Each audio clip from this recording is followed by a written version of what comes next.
बिस्मिल्लाहिर्रहमानिर्रहीम। अस्सलाम वालेकुम नाज़रीन, प्रोग्राम मुकाबिल में मेरे और आमिर मतीन साहब की तरफ से खुशामदीद कहेंगे हम अपने तमाम देखने वालों को। पाकिस्तान की फौज का भारत के खिलाफ ऑपरेशन बुनियान अल मरसूस कामयाबी से मुकम्मल हो चुका। कोई गलत फहमी में ना रहे कि हमारी खुद मुख्तारी को चैलेंज कर पाएगा। ऐसी हर सूरत में हमागीर और फैसला कुन जवाब दिया जाएगा। बाकायदा तौर पे ISPR की तरफ से ये एलामिया जारी कर दिया गया। अब देखना यह है कि पाकिस्तान को ये जो भरपूर अंदाज में एक फतह नसीब हुई, इसके अंदर कौन से ऐसे अवामिल थे जो कार फरमा रहे। आलमी दुनिया की अगर बात करें तो वो हालिया पाकिस्तान और भारत की इस कशीदगी को अब इस लम्हात में किस तरह से देख रही है, और भारत की शिकस्त के बाद खुद भारत के अंदर हालात किस तरफ जा सकते हैं, ये और इससे जुड़े बहुत सारे ऐसे हम मामलात हैं जिसके ऊपर आज प्रोग्राम मुकाबिल में हम मुफस्सल बात करने जा रहे हैं। आमिर साहब का तजिया शामिल करने जा रहे हैं। आमिर साहब, डिफरेंट फेजेस थे जिनके ऊपर वन बाय वन हम जाएंगे, लेकिन जो मोस्ट इंपॉर्टेंट चीज़ थी वो इस कशीदगी में सीज फायर का होना था, और फाइनली परसों ये सीज फायर हो गया। जी, ये सीज फायर नहीं हुआ, ये भारत की शिकस्त हुई है और इबरतनाक शिकस्त हुई है। अगर भारत को इसमें कोई एज होता, बर्तरी होती और वो अगर जीत रहे होते तो ये कभी भी सीज फायर नहीं होना था। ये उन्होंने घुटने टेके हैं। घुटने टेकते हुए उन्होंने ये अमेरिका क्या और उसके बाद सऊदी अरेबिया, उसके बाद जापान, जिसको कॉल हो सकती थी उन्होंने करवा के, ये हमारी कोई इसमें बेइज्जती नहीं। हम शुरू से कह रहे थे कि हम अमन पसंद हैं और अगर आप बाज आ जाएं तो हम तैयार हैं बंद करने के लिए। सो हमने मान ली है, मगर अब ये तकरीबन ऑलमोस्ट साबित हो चुका हुआ है कि अमेरिका के एक थोड़ी सी अंडरस्टैंडिंग इंडिया के साथ थी। इंडिया ने गालबन, ये काफ़ी इशारे आ रहे हैं कि JD वैंस का जो बयान आया था कि अगर भारत कुछ कर ले तो पाकिस्तान चुप करके उसको बर्दाश्त कर ले, शायद इंडिया ने अमेरिका को ये कन्वे कर दिया था कि वो क्या करने जा रहे हैं, मगर ये किसी ने नहीं सोचा था कि इसका नतीजा क्या निकलेगा। जब ये नतीजा ये वाला निकला जिसमें भारत पिट गया और उसके लिए बहुत ही शर्म का ये एक मकाम आ गया, तो उसके बाद से ये सीज़ फायर के मामलात गए। अब जो सीज़ फायर हुआ है, जो ये मामलात रुके हैं, उसमें पैरिटी आई है। उसके अंदर हमारी जो है यहाँ पे एक तमस्खुर उड़ाया जाता था भारत की तरफ से, और इवन अमेरिका भी हमें FPAC के जनाब ये देखें ना, एक तरफ इंडिया है और पाकिस्तान को अफगानिस्तान के साथ मिलके जोड़ दिया जाए। तो अभी इसके अंदर जो है ना, ये जो सारा प्रेसिडेंट ट्रंप के बयान है, इसके अंदर बराबरी है हमारे लिए बिल्कुल। उन्होंने कहा जी, मेरी एडमिनिस्ट्रेशन ने अंदर से बयान कर लिया, उन्होंने कहा परमानेंट सीज फायर। अब ये उनका है क्योंकि ये अंदेशे रहते हैं कि अभी सीज फायर पता नहीं रहता है, नहीं रहता, शरारतें हो रही हैं। अभी भी थोड़ी से इक्का दुक्का कुछ ना कुछ लाइन ऑफ कंट्रोल पे हल्की कुछ वाक़यात होने की इत्तलाएं आ रही हैं। मगर साथ में उन्होंने कहा कि ये जो है दोनों countries, both the countries powerful countries जो हैं, एक तो दोनों को हमें भी पावरफुल की उस लिस्ट में अमेरिका इंडिया के मुकाबले में किया। उन्होंने साथ में ये कहा कि वो हमारे साथ promise to do a lot of trade with India and Pakistan, जो है ये दोनों के साथ ट्रेड भी वो करेंगे। और जो साथ में उन्होंने कहा कि we help a lot and we also help with trade, कि हम ये जो ना हमने बड़ी मदद दोनों मुल्कों की और ये दोनों अच्छे बच्चे बड़े रहेंगे तो हम इनके साथ ट्रेड की जाएगी दोनों मुमालिक के साथ। ये हमें एक, हमारे लिए ये बड़ी बाइज़्ज़त चीज़ है कि हम इंडिया के मुकाबले में हमें कमतर नहीं। हालांकि इंडिया का जो मर्जी अपना एक इमेज रहे, ये सारा। अब इंडिया हमेशा कहता रहा कि हमारा मुवाजना पाकिस्तान से ना करे क्योंकि हमारी इकोनॉमी और दीगर हालात पाकिस्तान से अब पहले हम ये समझ लें कि ये जो सीज फायर हुआ है तो ये हुआ क्या है। इस वक्त पूरी दुनिया जो है, world capitals, military strategies, military यूनिवर्सिटियाँ और फौजें जो हैं वो बैठ के इसका तजिया कर रहे हैं। इस वक्त यूक्रेन या गाज़ा की जंग जो है डिस्कस नहीं हो रही, ये हुई है क्योंकि मॉडर्न हिस्ट्री में इस तरह की जंग बहुत कम हुई है, बल्कि पहली दफ़ा हुई है जिसके अंदर 150-200 तैयारा स्क्रैम्बल होके 1 घंटे तक वो एयरबॉर्न रहें और उसके बाद फैसला, ये फैसला 6-7 की रात हो गया। बाद में उनकी इंडिया की ये ज़िद थी।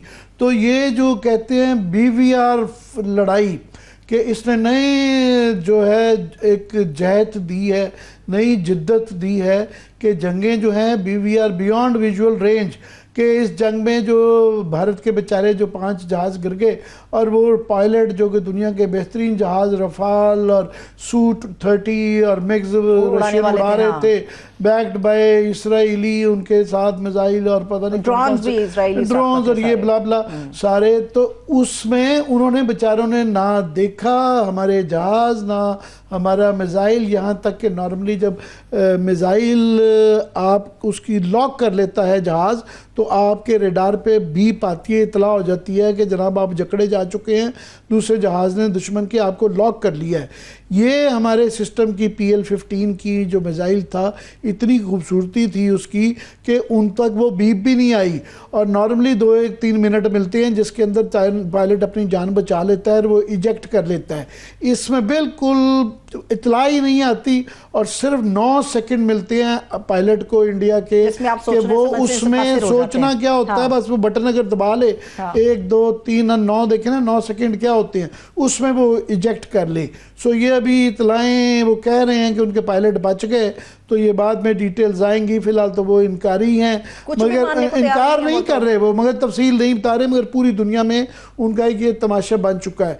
अब ये हुआ क्या है, ये अगर नक्शा दिखा सकें, मैंने बहुत लोगों से वैसे मैं कह दूं कि आपने बहुत सारे ऐसे इंपॉर्टेंट लोगों से आपकी इस पूरे हिस्से के दौरान बातचीत होती रही है, जिसके साथ आपके पास बहुत सारी अंदरूनी इंफॉर्मेशन भी थी कि चीजें क्या हो सकती है, किस तरफ जा सकती है और कैसे जाएंगी। अगर आप वो हमारे साथ शेयर करना मैं ये नक्शा दिखा रहा हूँ, जरा प्रोड्यूसर मेरी किताब जरा वो पकड़ा दीजिएगा, वो मैं दिखाना चाहता हूँ कि ये सारा जो कुछ हुआ ये इस किताब में, ये प्रवीण सोनी साहब ने 2022 में लिखी थी। मैंने उसी वक्त ये पढ़ी भी थी, कुछ हमारे दोस्तों को, कुछ सर्विंग और रिटायर्ड जर्नलों को भी ये भिजवाई थी। इसके ये जो कुछ हुआ है ये उसका ट्रेलर है, ये प्रवीण सोनी साहब ने, जो कि इंडिया में दरमियान में उनका जो वेबसाइट है वो बैन कर दी गई थी, उन्होंने सारा कुछ लिखा हुआ था और इसका टाइटल है लास्ट वॉर, कि जनाब ये भारत जो चीन के साथ ये जो लड़ेगा तो ये इसकी आखिरी जंग होगी और मॉडर्न वॉरफेयर क्या होगी, और ये पाकिस्तान का, उन्होंने ये हैरान होने की जरूरत नहीं है कि उन्होंने कहा पाकिस्तान ये सारी प्रैक्टिस कर चुका हुआ है। ये 2022 में किताब है और ये जो है अब उसका सिर्फ ट्रेलर दिखाया गया है। ये जो पिछले 6-7 आपकी टेबल पे भी ये किताब है, मेरी अपनी भी किताब वो जो यहाँ पे मौजूद है। तो एनीवे अगर वो नक्शा दिखाएं कि हुआ क्या है, और ये मैं बेस्ड ऑन माय मैंने गुफ्तगू की है वो प्लानर्स जो इसके साथ शामिल रहे तो आप बता सकते हैं, जो कि रिटायर्ड हैं या मगर इसके अंदर शामिल हैं, कुछ सोर्सेज के हवाले से वो आजकल तो हिंदी याद हो गई है ये देखिए, मुझे ना आप हिंदी सिखाइएगा, मुझे आप उर्दू में बताइएगा। ये जरा नक्शा इसको रोके, ये देख लीजिएगा कि ये क्या किया है पाकिस्तान ने, कि ये उनका जहाज या उनके पायलट लड़ रहे थे, हमारे यहाँ नेटवर्क लड़ रहा था, सिस्टम लड़ रहा था, निजाम लड़ रहा था। और ये पूरा जो है ये जो है मल्टी डोमेन हमारा इंटीग्रेटेड सिस्टम था जो कि लड़ रहा था। और ये इसके अंदर आपको ये नज़र आ रहा है कि ये जो दिखाया जा रहा है कि दरमियान में ये चीन का बेडू सैटेलाइट सिस्टम जो है उसकी 44 सैटेलाइट्स हैं, वो दुनिया का सबसे बड़ा सैटेलाइट सिस्टम है। हमें उसकी एक्सेस हासिल थी और ये इसके साथ जो है उनकी रिकॉनेसेंस की जो सैटेलाइट्स है याओगान, ये राइट साइड पे, ये सारा सेंट्रलाइज सिस्टम है। ये जो के इस्तेमाल किया गया के दरमियान में एवाक्स हमारे जो हैं ये भी साथ में इसका लिंक जो है JF-17 भी दरमियान में आ रहा था, साथ में ZD ये एवाक्स जो है हमारा सिस्टम, फिर ग्राउंड के साथ कनेक्टेड था, हमारी जो सैटेलाइट कॉमसैट उसके साथ ये सब लिंक्ड था। और ये 2 वे जहाज जो था हमारा वो 2 वे उसके पास इंफॉर्मेशन आ रही थी बैक एंड फोर्थ, के पूरा थिएटर वो देखा जा रहा था कि क्या हो रहा है। और जो PL-17 जो 15 जो हमारा मिसाइल है वो ये इनका इस बात का ये बताया जा रहा है कि इसकी ये 140-50 किलोमीटर रेंज है। इंडिया हिस्टोरियंस ये कह रहे हैं कि इनके पास 300 किलोमीटर वाला रेंज था, क्योंकि वो हमारे बॉर्डर से 300 किलोमीटर एक डिस्टेंस ये बनता है उसका। 6 और 7 की रात के बाद जो उनके साथ हो गया, 5 जहाज गिर गए, उसके बाद वो 300 किलोमीटर वो साइलोज में, बेसमेंट में रहे, वो एयरबॉर्न ही नहीं हो सके, क्योंकि जो भी एयरबॉर्न होता हम उसको गिरा सकते थे। तो उसकी वजह से 300 किलोमीटर पे अभी भी उनके जहाज हैं, करीब नहीं आ रहे। 300 किलोमीटर बहुत ज़्यादा का फासला है। तो उसका हमारे यहाँ जो था, क्योंकि ये बिल्कुल इसको सिस्टम ने, और इवन जो हमारा PL-15 जो कि चीन से हमें दिया हुआ था, तो उसके अंदर भी 2 वे इंफॉर्मेशन की एक्सेस थी कि मिड एयर जब यहाँ से लॉन्च कर दिया जाता है उसको, तो दरमियान में कोर्स करेक्शन कि उसको अगर तब्दीली करने की ज़रूरत पड़ जाए। याद रहे कि राफेल का जो रेडार है, वो स्पेक्ट्रा गालबन उसका नाम है, वो दुनिया में टॉप माना जाता है। राफेल खुद भी टॉप एयरलाइनर है नेटो के अंदर। यूरोप का जो जहाज़ है F-16 और बाकी जो उनके F सीरीज़ के अमेरिकन जहाज़ के अलावा यूरोप की जो सबसे नुमाया जहाज़ है वो राफेल है। तो अब पूरा यूरोप भी परेशान है, अमेरिका भी और रशियंस भी और पूरी दुनिया अब J-10C की तरफ बढ़ गए हैं आमिर साहब, उसके ऊपर बहस शुरू हो गई है। ये 6 और 7 को जो उनके 5 जहाज़ गिर गए, तो असली तौर पे प्रवीण सानी साहब भी जो हैं, वो उनकी ट्वीट आई कि ये वॉर वर्चुअली ख़त्म हो गई है। उसके बाद भारतीयों की ये ज़िद थी और वो दोबारा कोशिश उन्होंने की कि शायद कुछ फेस सेविंग के लिए उनके दूसरा उनके जो तरकश में तीर था, वो उनका S-400 जो है एंटी एयर सिस्टम है, वो था आदमपुर में। खोल के बयान कर दे, लोगों को लगता है शायद वो एक ही सिस्टम है। ये जो 400 सिस्टम है जो हमारा आप देखिए ना, ये इसके अंदर हमने दिखाया हुआ है कि जो Q9 जो सिस्टम है हमारा, उसका जो मल्टी लेड है, तो उनका S-400 था, तो उनका बहुत नाज था कि उसकी वजह से उनकी ये डिफेंस है, तो वो मिसाइल फेंकेंगे तो हम फेंकेंगे तो S-400 जो है ना उनका, वो उसको रोक लेगा। तो वो परसों आदमपुर के अंदर जो है हमने फाइनली जो गिराया, वो जो एयरफोर्स ने, पाकिस्तान ने, वो जहाज़ और वो उसके साथ जो CM-400 AKG की एंटी रेडिएशन मिसाइल है, ये स्पेसिफिकली जो है बनाया गया और इसने उसको तबाह किया। और ये एंटी रेडिएशन जो मिसाइल है, इसके साथ जो जाते हैं तो वो आप पहले उसको डिकॉय भेजते हैं, अच्छा, जिससे रडार एक्टिव होता है, और उसके बाद फिर ये जो है CM-400 इसने उसको, उसकी अगर वो तस्वीर भी दिखा सके, ख़ास तौर पे PAF ने ये रिलीज़ की थी जब उसको निशाना लग गया था कि ये वो जहाज़ और उसके साथ ये वाला मिसाइल है, जिस तरह 400 के बाद उन्होंने घुटने टेके और वो सीज फायर की तरफ आए। अच्छा, सिर्फ ये एक रीज़न थी भारत के घुटने टेकने की। और याद रहे कि आप देखें, ये जो S-400 है, इसकी ये $5.6 बिलियन का पूरा सिस्टम भारत ने लिया था। 3 उनके स्क्वाड्रन्स मिले थे, 2 स्क्वाड्रन क्योंकि रशिया जो है वो यूक्रेन में बिजी हो गया, 2 स्क्वाड्रन उनको नहीं मिल सके क्योंकि उनकी अपनी जरूरत पड़ गई थी। अब 3 स्क्वाड्रन जो हैं, एक स्क्वाड्रन के अंदर जो हैं 2 बैटरीज होती हैं। अच्छा। 2 बैटरीज के अंदर, एक बैटरी के अंदर जो है ना 6 लॉन्चर्स होते हैं। अच्छा। और एक लॉन्चर के अंदर 6 मिसाइल होते हैं, यानी एक बैटरी 36 मिसाइल आपके फेंक सकती है। 300 टारगेट्स में से 36 प्रायोरिटाइज करती है, तो ये बड़ा टॉप मॉडल था। मगर 3 जो हैं, एक उन्होंने पंजाब और कश्मीर में लगाया हुआ था, एक राजस्थान और उनका जो गुजरात है उसके लिए लगाया हुआ था, तीसरा जो उन्होंने इसका स्क्वाड्रन है वो लगाया हुआ था चीन के LAC के मुकाबले में। याद रहे कि चीन के बाद भी S-400 है, तो हमने ये जो इस किताब के अंदर भी जिक्र है, और अगर वो दिखा सकें कि पाकिस्तान शाहीन जो एक्सरसाइजेस थी जो ये 3 साल से ये प्रवीण सानी साहब ये इसके अंदर वो जिक्र कर चुके हुए हैं, और ये सोशल मीडिया पे ये मौजूद है कि हमारी जो शाहीन एक्सरसाइजेस चल रही थी, हमने इंटर ऑपरेबिलिटी इंटर ऑपरेबिलिटी का मुराद ये है कि पाकिस्तान एयरफोर्स और PLA एयरफोर्स पलाव के दरमियान में ये एक्सरसाइज हो चुकी हुई थी। ये पाकिस्तानी, ये सोशल मीडिया पे मौजूद हैं कि पाकिस्तानी चीनियों की तरफ से शेयर की गई हाँ, कि ये एक्सरसाइजेज हो रही थी और इसके अंदर हमने ये सब प्रैक्टिस कर चुके हुए थे, कई सालों से कर चुके हुए थे। और ये हमने S-400 का भी तोड़ निकाला हुआ था, राफेल का भी निकाला हुआ था, सबका ये 2 वे था। चीन भी हमारे से बहुत कुछ उसमें सीखा। याद रहे कि JF थंडर जो है 17 वो हमारे यहाँ कॉमन, उसकी प्रोडक्शन पाकिस्तान के अंदर हो रही है। तो J-10C जो है वो बाद में एक एडिशन थी, तो हम इसकी प्रैक्टिस वहाँ पे कर चुके थे। चीन हमारे से, क्योंकि ताइवान के साथ उनकी टेंशन चल रही है, तो वहाँ पे F-16 यूज़ हो रहे हैं, अमेरिकन टेक्नोलॉजी है, तो हम भी उनको बड़ा कुछ सिखा रहे थे, वो हमें सिखा रहे थे। पॉइंट ये है कि पूरी दुनिया को ये सोशल मीडिया पे ये चीज़ें मौजूद थी, उनके अपने लोग प्रवीण सोनी जैसे ये लिख रहे थे, इसलिए मोदी को बार बार मुतनब्बे कर रहे थे कि तुम गलती कर रहे हो। और हम बड़े कॉन्फिडेंट बैठे हुए थे।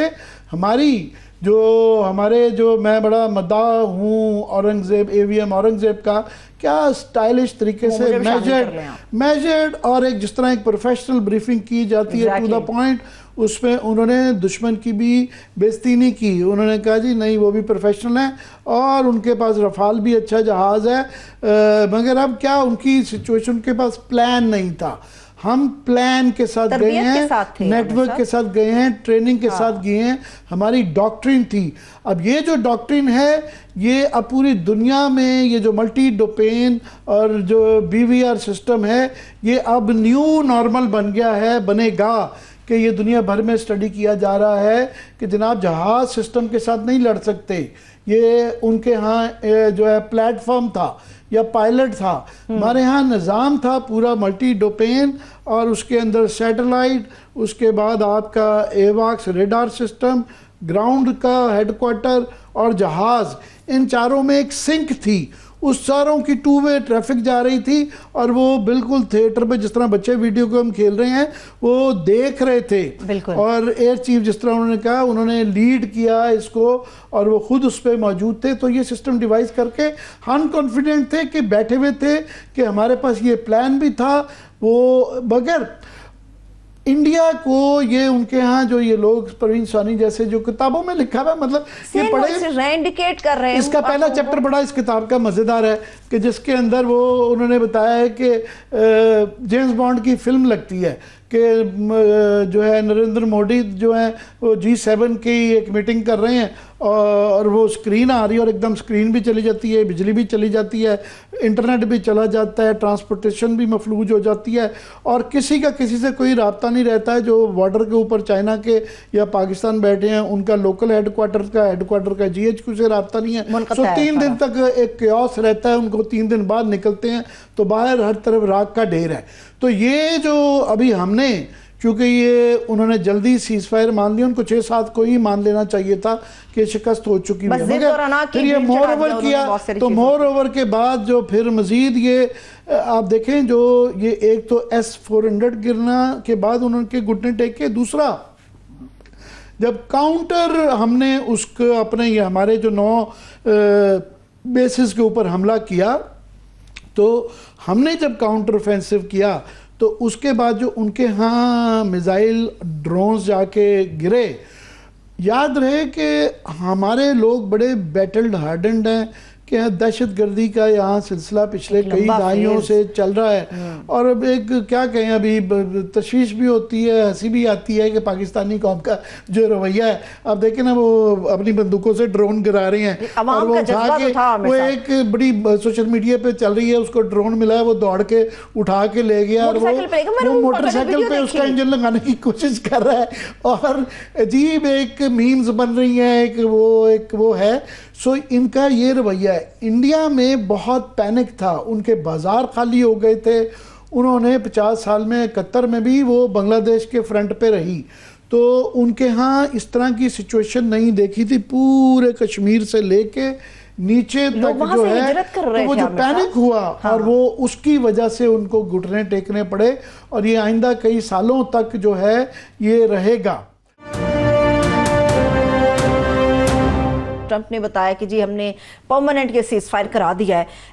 खित्ते में क्या इसके मुज़म्मिरात होंगे ऐसे में जब भारत के अंदर बैठ के ये बात की जाती है, वहाँ पे कहाँ प्रेस कॉन्फ्रेंस होती है, मोदी के साथ वज़ीर आज़म हाउस में एक मुलाकात होती है चीफ्स की, और वो ये ऐलान करते हैं सीज फायर हो गया मगर हमारा ऑपरेशन संदूर अभी भी जारी है।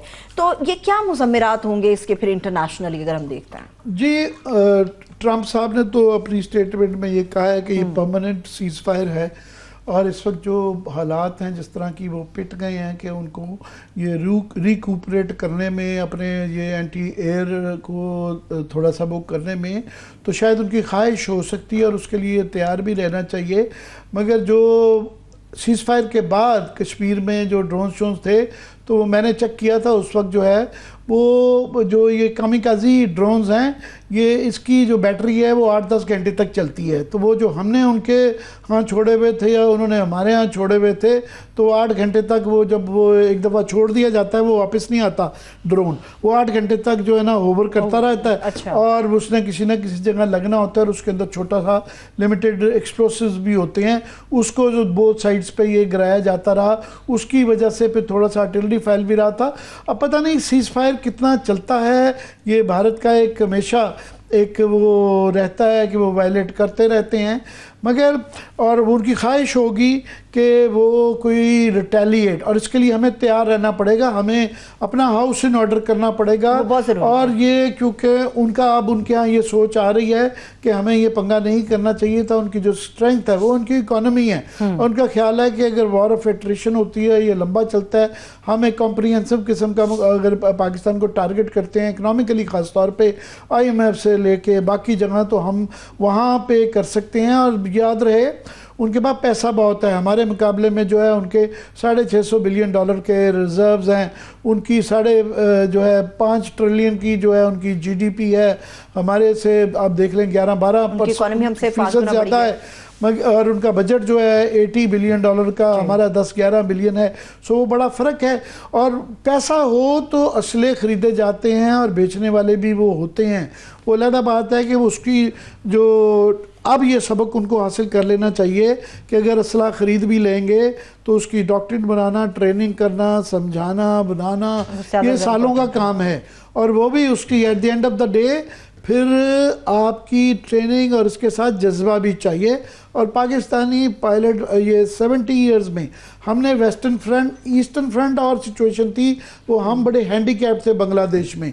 वेस्टर्न फ्रंट में LOC की 1 इंच हम तब्दील नहीं होने दी। ये सबसे बड़ी एग्जांपल है कि जनवरी 1, 1949 को ये जो पहले मिलिट्री लाइन थी, बाद में ये सीज फायर लाइन बनी, अब ये LOC लाइन ऑफ कंट्रोल, ये 75 साल के अंदर हमने इसका 1 इंच भी तब्दील नहीं करने पाए भारत। सो उसको करने के लिए पाकिस्तान को तो मगर वो शरारत कर सकते हैं, पर in the mean time I am sure कि चीन जो है इसमें पाकिस्तान और चीन की दोस्ती की नई बुनियाद एक पहले से हमेशा से iron clad and all weather रही थी, मगर एक उसका नेक्स्ट लेवल अब आ चुका है। ये जो हमने डेविड वर्सेस गोलायत किया है कि गोलायत को जो चपेड़े पड़ी हैं इंडिया, जो कि 7 गुना हमारे से बड़ी इकोनॉमी है, हमारे से 7 गुना बड़ी आबादी भी है, कई गुना बड़ा हथियार, हर चीज़ में, तो हमने जिस तरीके से उनको चित किया है, उसके बाद से पूरी दुनिया के जो वॉर थिएटर्स हैं उसका एक डॉक्ट्रिनल चेंज आ गई है और वो इसको स्टडी कर रहे हैं। फॉर एग्जांपल मिडल ईस्ट पे उसके सबसे ज़्यादा रिपरकशंस हैं कि फॉर एग्जांपल याद रहे कि ये जो J-10 ये हमारे पास है, अब ये भारत इस चीज़ पे बहुत परेशान होगा और भी कई मुल्क परेशान होंगे। J-10 दूसरा मुल्क अल्हम्दुलिल्लाह बांग्लादेश है। अच्छा, ऑलरेडी जो है बांग्लादेश और चीन जो इंडिया की वो पहले वाली सूरत हाल नहीं रही, तो हम और बांग्लादेश फाइनली करीब होते जा रहे हैं, तो वो मज़ीद जो है चाहेंगे साथ में PL-10 भी, और ये जो है सिस्टम ये नाइटमेयर है चीन के लिए। पहले ही 2 फ्रंट थिएटर उनका खुल गया है, एक तरफ LAC पे चीन है, एक तरफ पाकिस्तान है, और हम यूं हैं नती हैं आपस में, और उनका ईस्टर्न फ्रंट पे बांग्लादेश के पास J-10 है, यही जहाज़ चीनियों का। और बांग्लादेश याद रहे कि उनके जो BRI है, जिस तरह हम CPEC हैं, दूसरा उसका जो हिस्सा है वो बांग्लादेश है। तीसरा मुल्क जो है जिसने J-10 खरीदे हुए हैं वो है म्यांमार, जो कि ईस्ट में बांग्लादेश और डीप ईस्ट में उसके साथ इंडिया की परली तरफ जो है मिजोरम वगैरह के, वो म्यांमार है। इसीलिए भारत सख्ते के आलम में है। तो भारत को नॉर्थ में चीन खुद है, उसके बाद उसके वेस्ट में हम हैं, ईस्ट में बांग्लादेश और म्यांमार है, सबके पास यही टेक्नोलॉजी है। तो ये इसके बाद मज़ीद ये है इजिप्ट के पास। अब इजिप्ट याद रहे कि इसके अंदर जो है मिडिल ईस्ट का नक्शा, आई एम श्योर इसके बाद सऊदी अरेबिया, यूएई, ये हमारे से वो JF थंडर भी बिकेगा और हमारे पायलट भी बिकेंगे और हमारी एयरफोर्स भी बिकेगी। और ये हर कोई चाहेगा, क्योंकि हमने ये बताया है कि ये जो 50 साल से इसराइल ने सारे मिडिल ईस्ट को आगे लगाया हुआ है, तो हमने वो फार्मूला पेश किया है कैसे ये गुलायत को, इंडिया के गुलायत को गिराया जा सकता है। तो याद रहे कि इंडिया के पास जो उनका S-400 के साथ जो एक रेडार, वो इसराइली था या उनके ड्रोन्स जो हेरन और हैरप, वो इसराइली। मैं कोई स्ट्रेटेजिक एक्सपर्ट नहीं हूँ, मगर मैंने बड़े लोगों से ये बात की है जो इसकी प्लानिंग में पहले से शामिल थे, काफ़ी सारे रिटायर्ड थे जो कि बात कर सकते हैं, मगर मैंने नहीं है। ये तो इंडिया की बेवकूफ़ी है, ये किताबों में लिखा हुआ है, ये सारी सोशल मीडिया में ये चीज़ें डॉट्स मिलाने की ज़रूरत है। सो ये जो हमने मॉडल दुनिया को दिया है मॉडर्न वॉरफेयर में, ये इसकी रेप्लिकेशन का चांस जो है मिडिल ईस्ट में है। इजिप्ट इमेजिन करें ना, उनके पास J-10 हैं और वो ऑलरेडी चीन के साथ एक्सरसाइज कर रहा है। अगर वो ये हमारे वाली आयरन शील्ड, ये हमने जो 300 किलोमीटर पे उनके जहाज़ों को बेसमेंट के साइलोज में मकीद कर दिया है, तो ये इजिप्ट भी कर सकता है। कल को ये मॉडल हाजिर है हमारी तरफ से कतर के लिए, यूएई के लिए, सऊदी अरेबिया के लिए। ईरान इस चीज़ को बड़ा गौर कर रहा होगा कि ईरान इस वक्त जो कि इस वक्त उनकी टेंशन चल रही है इसराइल के साथ, जंग का खतरा है, उन्होंने भी स्टडी किया होगा। हमने दुनिया को मॉडल बताया है कि ये तरीका होता है लड़ने का। तो इसलिए इसके मुज़मरात जो हैं पाकिस्तान खित्ते में नहीं, इंटरनेशनल है, ख़ास तौर पे मिडिल ईस्ट में, इवन बियॉन्ड। आप देखिएगा इसके जो लेसन्स हैं वो यूरोप में भी इस्तेमाल होंगे, लैटिन अमेरिका में, वहाँ भी, इवन जो है फार ईस्ट के अंदर भी मुल्क गौर कर रहे होंगे कि ये क्या है। और चाइना जो है, अब ये है कि हम भारत का इकोनॉमिकली मुकाबला नहीं कर सकते, जाहिर है उनकी किटी में पैसा बहुत ज़्यादा है, मगर मेरा ख्याल है कि चाइना के लिए उनकी सिर्फ इकोनॉमिक रीजंस नहीं, स्ट्रेटेजिक रीजंस की वजह से भी हमें रियायतन F-J-35 और J-50 वो रेडीली देंगे। आप देखें हमने उनके ब्रांड को सुरखरू किया है और चाइना में ये it's a matter of national pride now. ये J-10C को, हालांकि याद रहे कि उनका जो मेन जो फ्लैगशिप प्लेन है जिससे अमेरिका के साथ लड़ना है वो J-20 है। तो J-10 की जो हमने धाक बिछाई है, पूरा सोशल मीडिया चीन का इसको दिखा रहा है और चीन और चाइना में भी जश्न चल रहा है। आमिर साहब, पाकिस्तान में जश्न चल रहा है, उनके यहाँ ये नेशनल प्राइड का एक हिस्सा बन गया है।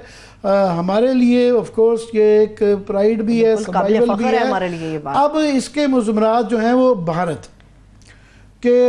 का इसके अंदर क्या है, तो इसका मैं समझता हूँ कि उनके यहाँ ये पहले उनके मीडिया ने एक मजाक प्रोपेगेंडा किया, लेकिन आमिर साहब जो भारतीय जनता है वो इस वक्त सवाल कर रही है। और जिस तरह आप चाइना के जिक्र कर रहे थे तो मुझे बार बार राहुल गांधी स्टेटमेंट याद आ रही थी जो असेंबली फ्लोर पे उन्होंने चाइना और पाकिस्तान उन्होंने 2 साल पहले कहा था। हाँ। ये याद रहे कि ये सानी साहब ने ये राहुल के साथ मुलाकात करके ये किताब दी थी, ये मैं उनका इंटरव्यू देख चुका हूँ।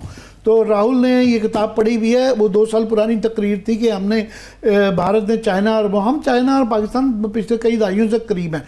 यस, अब जो है इसके बाद हमारा एक नया लेवल ऑफ फ्रेंडशिप शुरू हुआ है। पर हम बात करते हैं भारत का क्विकली मैं जो है ये बता दूं, लास्ट बात कर दूं कि बैकलैश आ रहा है, डोमेस्टिकली आ रहा है, डिनाइल से उनको निकलना पड़ रहा है और इसका हल जो है वो कश्मीर का हल किए बगैर कुछ नहीं है। उनको सोचना पड़ेगा कि वो क्या, बड़ा सवाल ये है कि क्या उन्होंने चाइना पाकिस्तान कॉम्बिनेशन से लड़ना है या अमन लाना है, स्टेक्स अब बहुत ज़्यादा हाई चलेंगे और भारतीय जनता के सवालात भी बहुत ज़्यादा बढ़ गए। आमिर साहब, आपकी इजाज़त से एक छोटा सा हम ब्रेक ले लेते हैं।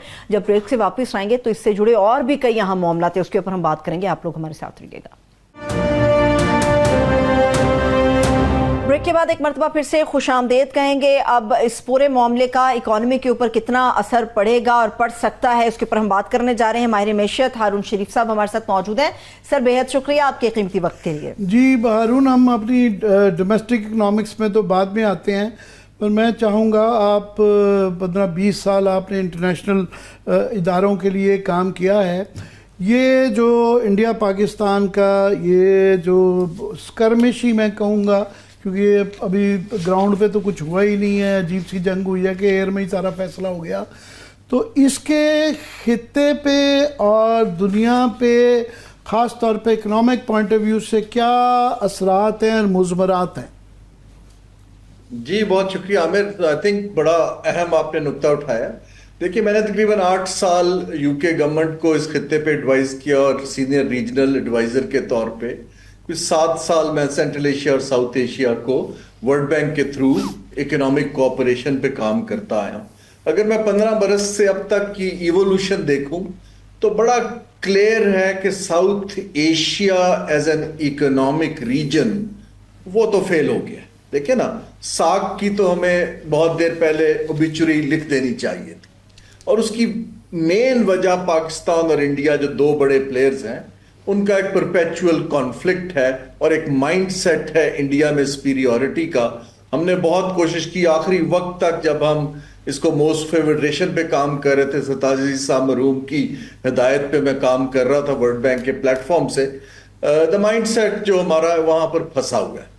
इसको हम इकोनॉमिक लिटरेचर में कहते हैं कि जो खित्ते जो हैं वो अपनी एक ऑर्गेनिक जो चेंज आती है तो उसकी तरफ जाते हैं। जो मैं देख रहा हूं बड़ा क्लियरली कि इंडिया और eastern side of countries versus Pakistan, Central Asia, western China, West Asia की ये मंडियां एक दूसरे से कनेक्टेड हैं और ये आहिस्ता आहिस्ता आगे बढ़ेंगी। जो अभी कॉन्फ्लिक्ट हुआ है उसके बाद तो बड़ा क्लियर हो गया है कि चीन और पाकिस्तान की पार्टनरशिप को स्केल अप होना है, ना सिर्फ यहां पे बल्कि खित्ते में और बाहर भी, और जिसके अंदर प्रायोरिटी सेक्टर्स के अंदर जो अब डेमोन्स्ट्रेट हो गया है, टेक्नोलॉजी और डिफेंस प्रोडक्शन दो शोबे फ्रंट लाइन पर आते दिखाई दे रहे हैं। जी, ये आपने जो टेक्नोलॉजी और जो मिलिट्री इंडस्ट्रियल कॉम्प्लेक्स है उसके हवाले से, क्योंकि अब नेक्स्ट है कि इंडिया क्योंकि बज़िद है अभी भी, और उनकी जो है कुशन बहुत ज़्यादा है, $650 बिलियन के रिजर्व्स है और उनको बहुत ज़्यादा जोम भी है और वो फैक्ट भी है। तो लॉन्ग टर्म के अंदर जो है हमारा उनके साथ compete करना मुश्किल एक चैलेंज है। मगर ये एक जो विंडो ऑफ अपॉर्चुनिटी निकली है कि JF थंडर हमारे यहाँ भी बन रहा है और हमने ब्रांड चाइना को आर्मामेंट इंडस्ट्री के अंदर जो है वो सुरखरू भी किया है, तो इसमें से इस बात का इम्कान कि ये आगे जाके हमारे लिए कोई इसका पॉलिटिकल स्ट्रेटेजिक के अलावा इकोनॉमिक बेनिफिट भी आ सकता है। जी, मेरे हिसाब से इस वक्त जो हमारी ये टेक्नोलॉजी बेस्ड वॉरफेयर का जो इक्विपमेंट है इसके अंदर जॉइंट वेंचर्स मुझे बड़े क्लियरली होते दिखाई दे रहे हैं। देखिए, JF-17 थंडर एक जॉइंट वेंचर्स है, लेकिन आपको रडार भी चाहिए, आपको पार्ट्स भी चाहिए, आपको और चीजें भी चाहिए। तो अब ये जो चाइना की ये जो जिसको कहते हैं 5th जनरेशन टेक्नोलॉजी की सुपीरियॉरिटी जो डेमोन्स्ट्रेट हुई है, उससे चीन के लिए मंडियां गल्फ की तरफ भी मुझे खुलती दिख रही हैं, बाकी दुनिया में भी खुलती दिख रही हैं, खासतौर पे डेवलपिंग वर्ल्ड के अंदर, और वहां पाकिस्तान के साथ, और ना सिर्फ पाकिस्तान बल्कि मल्टी कंट्री जॉइंट वेंचर्स बनने की स्कोप आगे बढ़ता दिखाई दे रहा है। तो ये जो ग्लोबल एक जिसको कहते हैं इजारादारी थी कुछ ममालिक की डिफेंस इंडस्ट्री के ऊपर, आई थिंक उसको बड़ा ठीक ठाक चैलेंज हो गया है और China has emerged as a leader with Pakistan being a partner. अब इसको हम पॉजिटिवली कैसे कन्वर्ट करते हैं और लेवरेज करते हैं, मैंने डिलिबरेटली लफ्ज पॉजिटिव बोला है, उसके लिए हमें कुछ पॉलिसी शिफ्ट्स करनी है और कुछ हमें प्राइवेट सेक्टर को इसके अंदर लाना है, क्योंकि स्टेट टू स्टेट पार्टनरशिप इसमें स्ट्रेटेजिकली मुनासिब नहीं दिखाई देती। जी हारून, दुनिया भर में जो सबसे ज़्यादा इस वक्त हॉट चीज़ें हैं वो तो ज़ाहिर है आर्टिफिशियल इंटेलिजेंस है, उसके बाद इलेक्ट्रिकल व्हीकल्स है या कंप्यूटर चिप्स हैं, तो उसके बाद आर्मामेंट आ जाती है। मगर इसका फिगर जो है वो 632 मैं देख रहा था बिलियन डॉलर की एनुअल सेल्स हैं। तो एक तो आपने जिक्र कर दिया कि हमारा JF थंडर को भी एक्सपैंड और भी चीज़ों के साथ चाइना कर सकता है, प्लस हमने तुर्की के साथ, और तुर्की हमारे बहुत शाना बशाना रहा और उनके जो ख़ास तौर पे ड्रोन्स हैं और वो हमारे साथ बनाने भी जा रहे हैं। तो मेरा एक तो वो पोटेंशियल भी है, क्योंकि नेक्स्ट वॉरफेयर के अंदर अब जो है ये AI बेस्ड ड्रोन्स का एक ये भी इसके साथ सामने आया, रोल बहुत ज़्यादा बढ़ जाता है, मिसाइल बनाने का भी एक बहुत बड़ी इंडस्ट्री आ जाती है। सो इन चीज़ों को मिला के अब क्या देखते हैं कि पाकिस्तान का एक अपॉर्चुनिटी अगेन जो है इसके अंदर स्कोप बढ़ जाता है। कि पाकिस्तान को 3-4 चीजें आपको कैप्चर करनी पड़ेंगी। पहले तो अगर आप 19th कांग्रेस और 20th कांग्रेस देखें कम्युनिस्ट पार्टी की, जहां वो अगले 5 साल के गोल रखते हैं, तो बड़ा क्लियर एक गोल है कि AI बेस्ड और रोबोटिक बेस्ड अपनी टेरिटोरियल बाउंड्रीज का डिफेंस के अंदर इन्वेस्टमेंट को बहुत बढ़ा दिया गया है। नॉट दी ट्रेडिशनल जो ह्यूमन लेड आपकी सिक्योरिटी होती थी। तो चीन तो इस पे इन्वेस्ट कर रहा है और वो इन्वेस्टमेंट पाकिस्तान के अंदर काफी हद तक आई है और ये बाकी ममालिक में भी जाएगी और हमारे थ्रू जाए तो बहुत अच्छा है। लेकिन इसके अलावा आप देखिए कि जो विंडो ऑफ अपॉर्चुनिटी ये है कि खित्ते के अंदर एक रीजनल रीपोजिशनिंग हुई है। रीपोजिशनिंग ये है कि सडनली पीपल हैव सेड कि ये पाकिस्तान एक ऐसा मुल्क नहीं है जो बिल्कुल डूबा हुआ है, इकोनॉमिक्स भी नहीं चल रही, गवर्नेंस भी नहीं चल रही, सियासत भी नहीं चल रही। अभी उन्होंने कहा कि इनके अंदर जान है और ये 250 मिलियन की मार्केट है।